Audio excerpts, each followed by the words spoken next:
Someone once said that politics was celebrity for ugly people. For most of the years of my life, I gave politics its appropriate space in my world. It was something to pay attention to and even find entertaining at times. But the brilliance in the American system of government was that regardless of who won, the United States was a stable place with a healthy economic system and enough guardrails that life could be relatively protected simply by living here. Certainly the politicians would talk about things like capital gains taxes and Social Security, but in reality, it mostly came across as tweaking the dials of a giant cruise ship. The boat was headed in a singular direction, and the tweaking was just for the theater. Waking up one Tuesday morning to radio reports of a small plane that had hit the World Trade Center, I was unaware that from that moment on, everything about the country and the government that had provided that sense of stability had changed. The tragedy of that day, in almost an instant, became the impetus to change the way of life for everyone on planet Earth. As Americans, we have been subjected to 23 straight years of uninterrupted war, trillions of dollars spent to spread democracy at the point of a gun to places that ultimately, when the dust had settled, are the same as they were before we set foot there. We have become surveilled with every action we take. The government has access at our spending habits, the groceries we buy, the places we travel, what kind of car we own, who we talk to on our phones, what websites we visit, who we support politically. When we travel, it's not enough to have a warrantless search and seizure of our bodies and property at the airport. They now need biometrics for traveling. There is nothing that we aren't being watched in. We've lost our medical autonomy.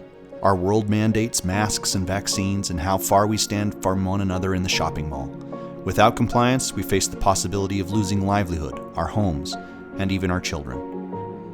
We were forced to stay in our homes for nearly 2 years in some locations, all over a virus that was likely the result of our own government's tinkering with bioweapons. Our media became more entertainment than information, yet when its credibility was challenged, they doubled down on insults, maligning and impugning their viewers. Nothing was to be questioned, ever.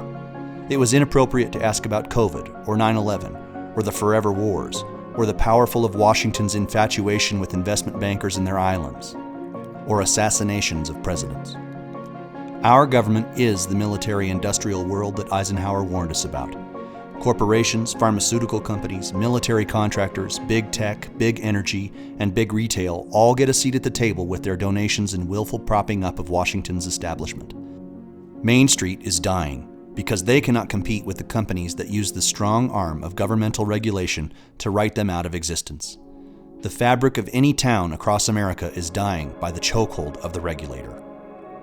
Our justice system is a shell of justice. It's a pay-to-play system where the average citizen is pummeled by the process and subsequent punishments, and the wealthy and well-connected are slapped on the wrist and sent along their way.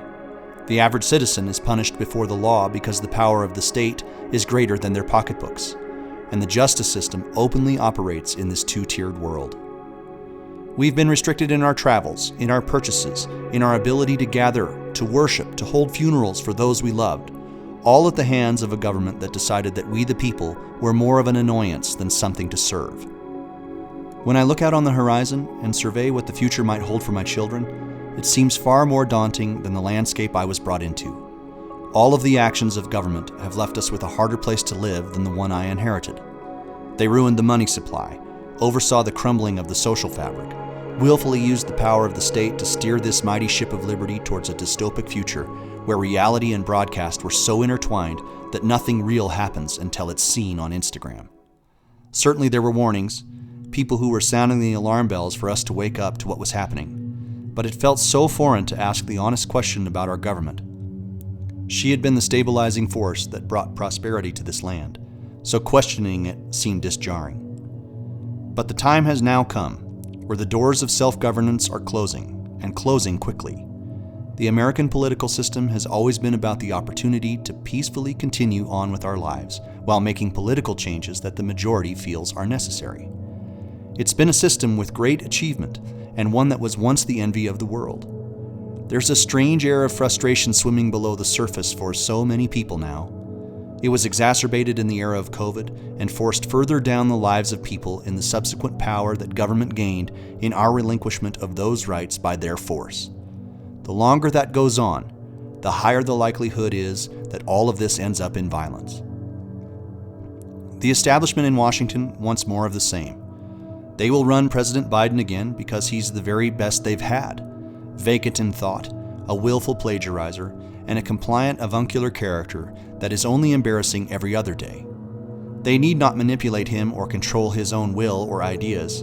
He has very few these days. The establishment also wants to see Trump as the nominee. Like the strange character in Orwell's 1984, Emmanuel Goldstein and his Brotherhood, Trump engenders 2 minutes hate for the parties to assemble around. He's the perfect boogeyman for the undercurrent of the permastate. He makes elections easy and keeps the people divided into camps of discontent. He's scary to the media indoctrinated, easy to catch in disingenuous action, and was his own worst enemy with the choices he made during his presidency in relationship to COVID, spending, and his handling of domestic discontent in the summer of 2020. This is the world that the unseen governors of government want. The premise of my future desires for our country and my children is around our ability to unwind this mess without violence. The standard for the next era has to be about stepping into the places where truth has been ushered away and bringing that bright light of clarity back into the darkness. The only way through now is to tell the truth wherever we can, whenever there is untruth, or the appearance of untruth by the government. The order of a society is about the people whom it serves. We have been forgotten, or worse, detested by those that run the permanent government. They have forgotten that they serve at our behest, but we were the ones that let them forget. Our willful ignoring of the authoritarian progress they made has left us culpable in this upside-downness too. This won't be solved by one leader or personality, but it will be helped by someone with a vision about how America could look, someone who knows who it is they serve. If you can get past the theater, there is a voice on our fruited plain that is saying that he might just be that leader. I've come to understand that what our campaign really is the spearhead of a massive populist awakening. You see, our nation's most serious problems come from a single source: the entrenched corporate political elite. Government agencies, Congress, the defense industry, Wall Street, the media, big tech, big pharma, big ag, and pretty much big everything have a death grip on our democracy. And there's only one thing that can break that grip. And no, it's not me. It's you, the people. It's a populist movement that unites left and right, black and white, rural and urban, young and old. We can't just wait around for the Washington establishment to change their minds. We can't expect Wall Street to stop strip mining the middle class of its equity and its wealth. We can't expect the military-industrial complex to promote peace, or the censorship big tech complex to promote freedom or freedom of speech. We need to do it ourselves. We have to take back power in this country for the people.